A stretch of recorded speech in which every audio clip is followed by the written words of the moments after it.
नीतीश जी का एक मैसेज चला गया है आम लोगों के बीच कि पलटू राम के रूप में कि नीतीश जी कभी भी पलटी मार सकते हैं और ये इसमें सच्चाई भी है।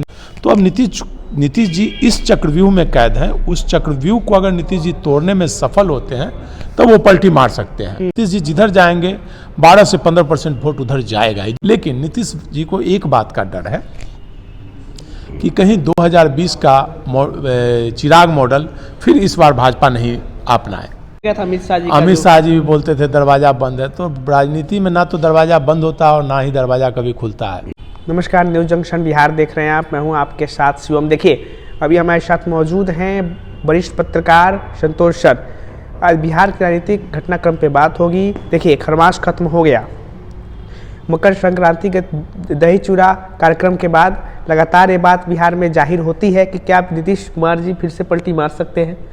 लालू प्रसाद यादव जी ने भी ऑफर दे दिया, लेकिन तेजस्वी यादव ने साफ मना कर दिया इसे। देखिए, पिछले 35 वर्षों से बिहार की राजनीति लालू और नीतीश के इर्द गिर्द घूम रही है और 20 वर्षों से तो नीतीश जी के ही इर्द गिर्द घूम रही है।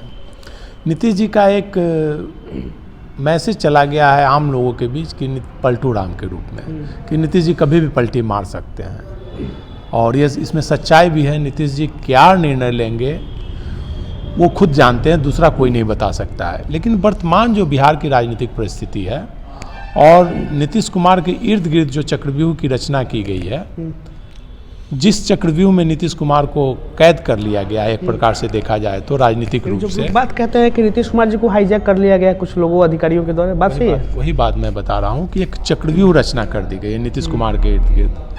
संजय झा, ललन सिंह, विजय चौधरी, अशोक चौधरी, दीपक प्रसाद, प्रत्यय अमृत, हरेंद्र, तो ये एक चक्रव्यूह की रचना कर दी गई। ये सब भाजपा के विचारधारा वाले हैं, भाजपा के समर्थक माने जाते हैं और चारों तरफ ही इसके अलावे कोई नीतीश जी के इर्द गिर्द नहीं जा पा रहा है। एक मनीष वर्मा थे, उनको भी किनारे कर दिया गया, उनकी यात्रा सार्वजनिक रूप से रोक कर अपमानित किया गया। तो अब नीतीश जी इस चक्रव्यूह में कैद हैं। उस चक्रव्यूह को अगर नीतीश जी तोड़ने में सफल होते हैं तो वो पलटी मार सकते हैं। लेकिन वह चक्रव्यूह तोड़ना बहुत ही मुश्किल और कठिन काम है। ये भी बात कहता है कि सांसद जो है अमित शाह जी के संपर्क में है उनके। निश्चित तौर पर सांसद संपर्क में हैं, लेकिन 2/3 सांसद पूर्णा मुश्किल है। नीतीश जी का वोट बैंक है। नीतीश जी ने 20 वर्षों में बिहार में बहुत काम किया है और बिहार में आज भी नीतीश जी के बारे में लोग जो कहें अस्वस्थ हैं या मतलब बीमार है, जो भी लोग आरोप लगाएं, लेकिन आज भी वोट उन्हीं के साथ है। नीतीश जी जिधर जाएंगे 12 से 15% वोट उधर जाएगा ही। जिसके साथ जाएंगे उसको जाएगा। वो भाजपा के साथ जाएंगे तो भाजपा को 12 से 15% वोट मिलेंगे, आरजेडी के साथ जाएंगे तो उसको वोट मिलेंगे। यही वजह है कि सब लोग नीतीश जी को अपने साथ लेना चाहते हैं। लेकिन नीतीश जी को एक बात का डर है कि कहीं 2020 का चिराग मॉडल फिर इस बार भाजपा नहीं अपनाए। जिस प्रकार 20 में चिराग मॉडल अपना करके नीतीश कुमार को तीसरे पायदान पर ला के खड़ा कर दिया गया था, इस बार पीके मॉडल कहीं एक्टिव ना हो। अच्छा, पीके मॉडल जी। अच्छा। जो आम चर्चा है कि प्रशांत किशोर भाजपा के ही बी टीम माने जाते हैं। अच्छा। और अगर प्रशांत किशोर कैंडिडेट देते हैं तो निश्चित तौर पर जो भाजपा के वोटर हैं, खासकर अपर कास्ट वोटर, उसमें 50% वोटर नीतीश जी से नाराज चल रहे हैं। अब किस कारण से नाराज हैं ये बताना मुश्किल है। केवल नीतीश जी से नाराज हैं, जो एंटी इनकम्बेंसी कहा जाता है अपर कास्ट वोटर का। तो वो वोट नीतीश जी को 50% वोट नहीं मिल पाएगा। तो वो नुकसान फिर नीतीश जी 40 से 30 सीट पर नहीं आ जाए कहीं। ये नीतीश जी को और जदयू के जो पुराने शुभचिंतक हैं उन लोगों को यह डर हमेशा सताता रहता है।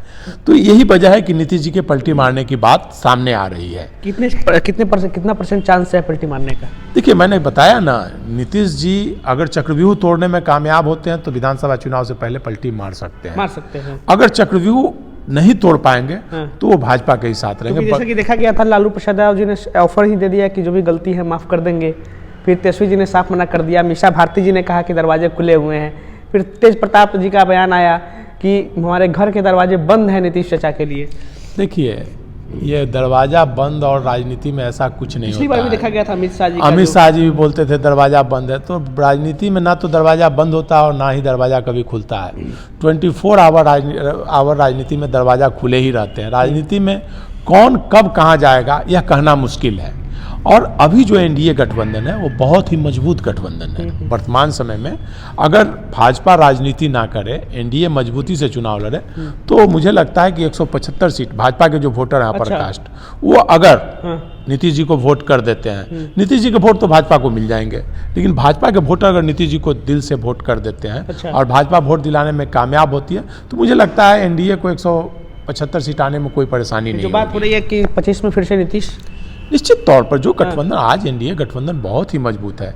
भाजपा का वोट बैंक है, नीतीश कुमार का वोट बैंक है, चिराग पासवान का वोट बैंक है, जीतन राम मांझी का वोट बैंक है, उपेंद्र कुशवाहा का वोट बैंक है। सब वोट बैंक मिलाकर इंडिया गठबंधन से बहुत ही भारी पड़ रहा है एनडीए गठबंधन। लोकसभा चुनाव में आपने देख लिया है कि किस प्रकार से एनडीए मतलब लगभग 29 सीट जीतने में कामयाब हुई।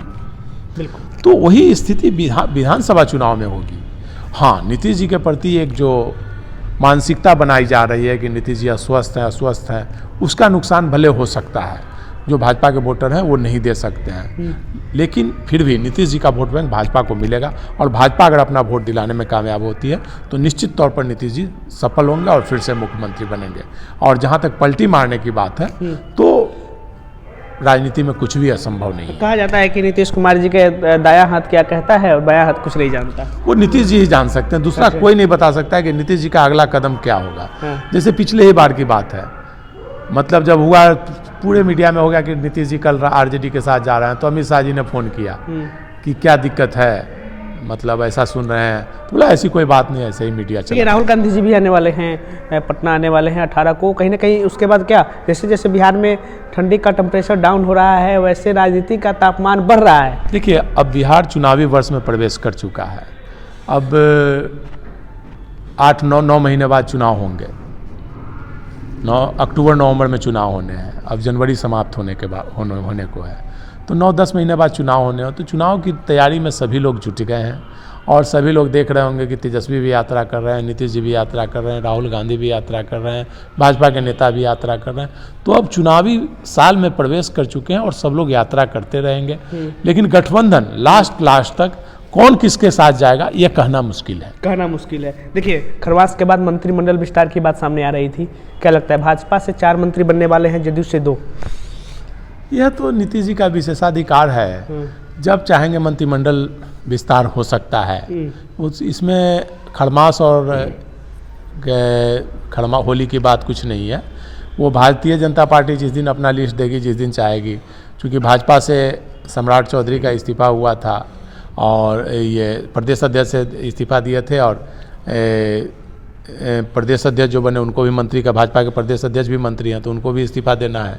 भाजपा में एक व्यक्ति एक पद का मामला है, इसके अलावा भी मंत्रिमंडल का पद खाली है। जदयू की 2 सीट है, लगातार जातीय समीकरण को भी साधने का प्रयास किया जा रहा है, लेकिन मुझे नहीं लगता है कि नीतीश जी अब चुनावी वर्ष में मंत्रिमंडल विस्तार करके आफत मोल लेंगे। अब 6 महीना 8 महीना इसी से चलाएंगे। हाँ, भाजपा का अगर दबाव पड़ेगा तो भले विस्तार कर सकते हैं। आनंद मोहन के पुत्र चेतन आनंद की बात सामने आई थी, मंत्रिमंडल विस्तार में जगह मिल सकती है। हाँ, देखिए, चेतन आनंद के लिए तो आनंद मोहन शुरू से ही दबाव डाल रहे हैं, क्योंकि सरकार उन्होंने बचाया। चेतन आनंद ने सरकार बचाने का काम किया। आनंद मोहन जी को आनंद मोहन जी जेल से बाहर आए, पत्नी मेंबर ऑफ पार्लियामेंट हो गई। तो मंत्रिमंडल विस्तार भारतीय जनता पार्टी अभी नहीं चाहेगी। और दूसरी तरफ अब आज राष्ट्रीय जनता दल चेतन आनंद की सदस्यता को लेकर कोर्ट जाने की तैयारी कर रहा है। और विधानसभा अध्यक्ष के यहाँ दोबारा उन्होंने सदस्यता समाप्त करने की बात कही है।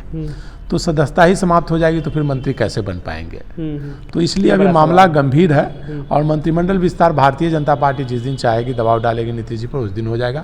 लेकिन नीतीश जी नहीं चाहेंगे कि चुनावी वर्ष में 6 महीना 8 महीना बचा हुआ है तो मंत्रिमंडल का विस्तार करके किसी को नाराज करने का प्रयास करें। चलिए, बहुत बहुत धन्यवाद। देखिए, संतोष सर थे हमारे साथ। देखिए, जैसा कि लगातार बिहार में कुछ वर्षों से लगातार खरमास के बाद, मकर संक्रांति के बाद लगातार ये बात सामने आती थी कि कुछ ना कुछ गड़बड़ हो सकता है बिहार के दिन।